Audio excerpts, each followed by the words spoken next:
Je vivais plus, je pleurais constamment, je ne dormais plus, je ne mangeais pas. J'étais dans un état de stress et d'angoisse qui m'a fait accoucher plus tôt que prévu. Du coup, j'ai accouché de mes enfants à presque 5 mois de grossesse. Mes enfants sont nés trop tôt, donc ils n'ont pas survécu.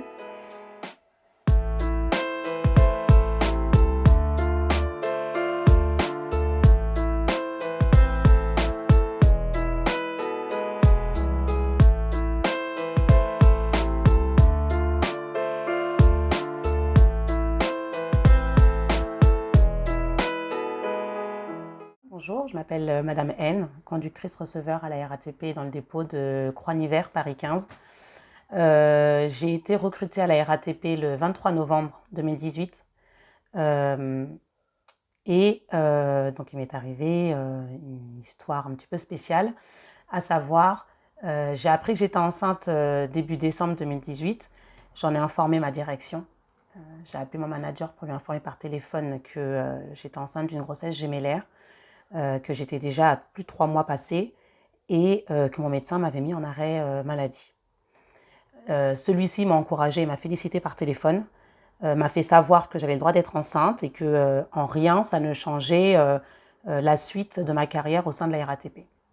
Il m'a fait savoir qu'il fallait que j'envoie ma déclaration de grossesse et mon arrêt maladie à mon dépôt et au CCAS, chose que j'ai fait le même jour où j'ai raccroché avec lui au téléphone. Suite à ce coup de fil qui avait lieu le 10 décembre 2018, donc le 19 ou 20 décembre 2018, j'ai reçu un recommandé de licenciement de la part de la RATP, m'informant que suite à une période d'essai de 2 mois dont je ne faisais pas l'affaire, il mettait fin à mon contrat, et ce, à compter du 21 décembre, donc même pas 2 jours après avoir réceptionné mon recommandé, sans avoir eu d'entretien préalable et sans avoir eu de motif de licenciement. Le jour même, je rappelle mon manager pour lui faire savoir que j'ai reçu un recommandé qui m'a surprise et pour avoir des explications. Et celui-ci m'informe par téléphone qu'il mettait fin à mon contrat parce que j'avais écrasé un cycliste le 8 décembre 2018 et que l'enquête était en cours. Je lui ai posé des questions à savoir de quel accident il parle parce que je n'étais pas au courant. J'ai jamais été informée d'un quelconque accident. Et je lui faisais savoir que je vous appelle aujourd'hui, soit 10 jours après le soi-disant accident que vous m'accusez, et c'est aujourd'hui que vous m'informez que j'ai fait un accident. Donc il me dit que oui, que mes supérieurs me suivaient en voiture de service, qui m'ont vu écraser un cycliste le samedi 8 décembre, donc jour de la première manifestation des Gilets jaunes. Donc tout Paris était bouclé à savoir. Il y avait la police à tout coin de rue. Et il me fait savoir que mes supérieurs m'ont vu écraser un cycliste ce jour-là. Donc je lui pose la question, donc vous êtes en train de me dire que j'ai écrasé un cycliste, que mes supérieurs m'ont vu écraser un cycliste, mais que personne ne m'a arrêté, personne n'a appelé la police, personne n'a appelé les pompiers. Dans quel état est la victime? Est-ce qu'elle est vivante? Est-ce qu'elle est morte? Enfin, dans quel hôpital a été transférée? Quelle caserne de pompiers est intervenue? Quel poste de police est intervenu? Enfin, moi, j'ai posé des questions qui étaient légitimes, je pense. Surtout que l'état dans lequel j'étais, donc une grossesse gémellaire, cette accusation m'a causé énormément de stress et énormément d'angoisse. Mais ce manager-là m'a fait savoir qu'une enquête était en cours et qu'il ne pouvait pas me donner plus d'informations. Donc, suite à ce coup de fil qui m'a laissé bouche bée, j'étais très, très choquée, en larmes. Puis j'essayais de croire ce qu'il me disait ou de comprendre ce qu'il me disait, mais je ne comprenais pas. Donc, j'ai appelé l'inspection du travail pour lui faire part de ces accusations-là et de mon licenciement que je ne comprenais pas du tout. Celle-ci a rigolé dès lors où je lui ai annoncé qu'on m'avait accusé d'avoir écrasé un cycliste. Et donc je lui ai demandé pourquoi elle rigolait et elle m'a dit j'en ai entendu des bien bonnes à la RATP, mais la vôtre c'est la meilleure. Donc voilà, donc elle m'a encouragée à aller jusqu'au bout de ma procédure et de surtout pas lâcher l'affaire, quoi. Suite à ça, l'inspectrice du travail a pris contact avec des délégués syndicaux du dépôt de Croix-Nivert, de la CGT, qui ont de suite pris mon dossier en main, lancé un droit d'alerte.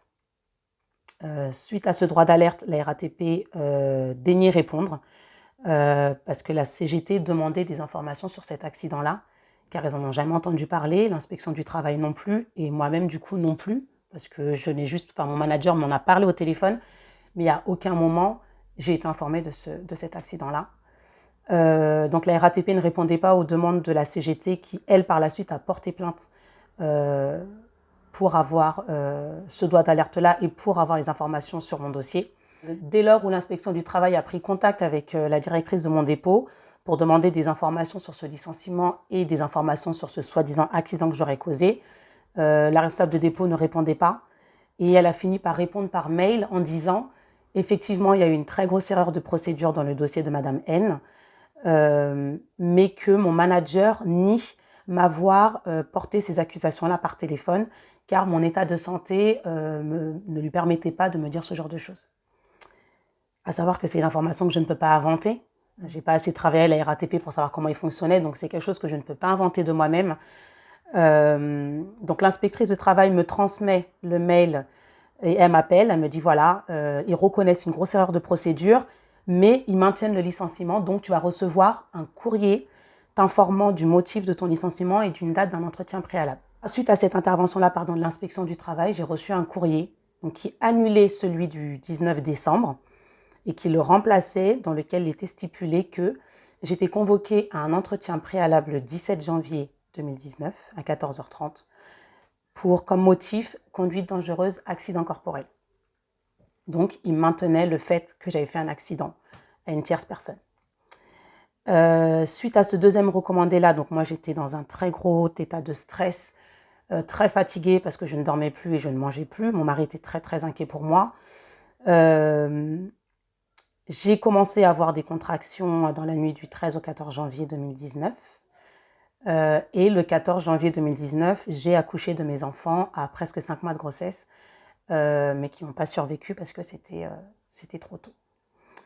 Dès lors où j'ai accouché de mes enfants, donc le 14 janvier, j'avais mon entretien le 17 janvier. Et le 17 janvier, c'était le jour où on enterrait nos enfants. Et le jour aussi où je sortais de l'hôpital parce que j'étais hospitalisée car mon état de santé était pas stable. Mon mari a appelé le délégué syndical qui s'occupait de mon dossier et qui devait être présent pour l'entretien préalable, lui informant de la situation dans laquelle on se trouvait. Celui-ci était dépité et était vraiment déçu, vraiment triste de ce que je vivais. Et il a informé mon mari qui se présenterait lui seul à mon entretien préalable, mais d'ores et déjà que celui-ci envoie un mail à toute la direction qui sera présente à cet entretien pour les informer de ce qui vient de m'arriver. Mon mari envoie un mail à la direction les informant que j'ai accouché de mes enfants le 14 janvier, que mes enfants sont morts, que le stress et que l'angoisse et que l'harcèlement qu'ils ont eu à mon égard a causé la perte de mes enfants et que je ne serai pas présente à l'entretien préalable car c'est le jour où on enterrait nos enfants. Donc le jour de l'entretien passe, le délégué syndical m'appelle et m'informe qu'ils annulaient toute procédure à mon encontre et qu'ils annulaient aussi le licenciement et qu'ils me réintégraient au sein de la société de la RATP. Donc je reçois par la suite un recommandé m'informant que la RATP mettait fin à toute procédure de licenciement à mon encontre et qu'aucune information ne sera inscrite dans mon dossier personnel. Cela fait 1 an et demi que je suis en arrêt maladie. Je n'ai jamais entendu parler de cet accident-là. J'ai demandé mon dossier administratif au service en question au sein de la RATP que j'ai reçu. Il n'y a aucune information dans mon dossier, même pas un rapport d'accident ou autre. Rien n'est inscrit dans mon dossier. Même les lettres de licenciement n'y sont pas.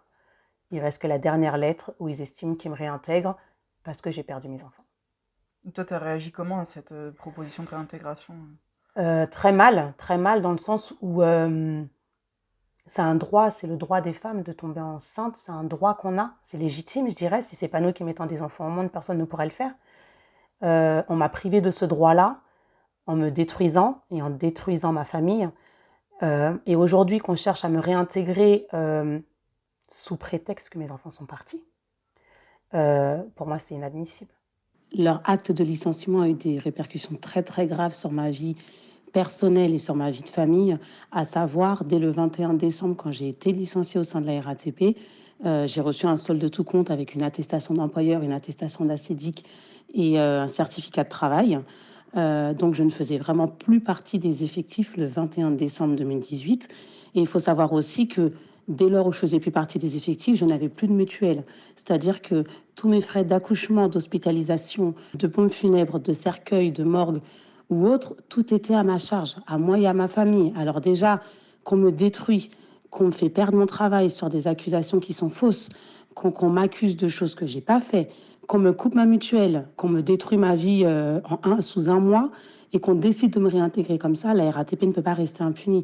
Il faut vraiment qu'elle soit condamnée pour ce qu'elle m'a fait vivre et ce qu'elle m'a fait subir à moi et à toute ma famille. Ils peuvent me réintégrer, mais ça ne fera jamais revenir mes enfants. Et moi, je vais devoir vivre toute ma vie avec. Donc, ils ont une place au cimetière, ils ont une tombe, on a un endroit où se recueillir. Et à chaque fois qu'on s'y rend, à chaque fois qu'on y va, ça nous ramène à la RATP. Parce qu'à ce jour, notre deuil n'est toujours pas fait et la douleur est toujours la même. Et aujourd'hui, du coup, tu es en procédure, tu as pris une avocate, tu es en procédure contre la RATP? J'ai pris une avocate, je suis en procédure au prud'homme avec la RATP. On avait une audience le 1er septembre 2020. La RATP a demandé un report d'audience. Je ne pourrais pas vous dire pour quel motif. Et l'audience a été reportée donc au 4 décembre 2020, en espérant que l'audience aura lieu, qu'elle ne sera pas encore reportée, pour qu'on puisse en finir avec toute cette affaire. J'ai décidé de me battre aujourd'hui pour mon honneur, pour l'honneur de mes enfants. Aujourd'hui, c'est le combat de plusieurs femmes. C'est pas que mon combat, c'est le combat de plusieurs femmes. Et j'ai besoin, pour mon honneur et pour mon estime personnelle, d'aller jusqu'au bout de cette affaire. Je veux que demain, une femme qui annonce à sa direction qu'elle est enceinte puisse vivre sa grossesse à terme, sans problème, sans stress et sans angoisse, ou sans accusation mensongère de la part de sa direction. En plus, la RATP fait toute une communication sur le fait d'intégrer des femmes, de respecter les droits des femmes qui soient à l'égal des hommes, tolérance zéro par rapport au sexisme, etc. C'est des choses où ils donnent beaucoup d'importance dans la communication. Alors, à savoir que moi, quand j'ai passé mes tests à la RATP, c'est un collègue qui m'en a parlé.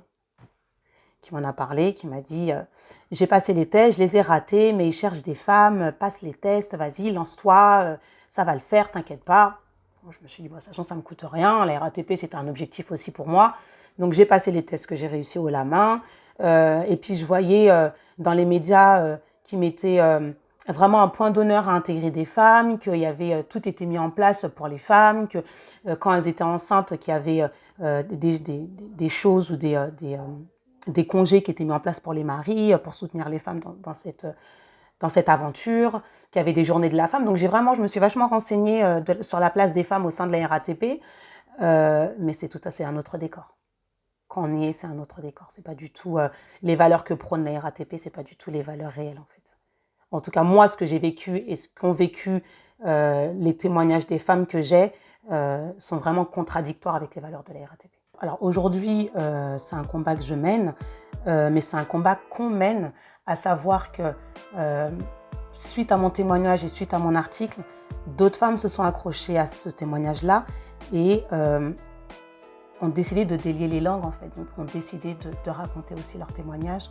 Et c'est un début, mais c'est le début d'une grande chose, à savoir si toutes les femmes peuvent se permettre de parler et ne pas avoir peur de raconter ce qu'elles vivent, de raconter ce qu'elles subissent, je pense que ça va changer les choses. Ça va changer les choses pour l'avenir et pour nos enfants, pour nos filles et pour les futures femmes qui vont décider de tomber enceinte, ne pas subir ce genre de choses. Je pense que ça va changer. Le but, en tout cas, c'est que ça change beaucoup de choses. Super, merci. Et puis merci à toi pour ton témoignage, Merci. ta force et bon courage. On sera toujours là à vos côtés, en tout cas, sur Merci Révolution beaucoup. Permanente. Merci.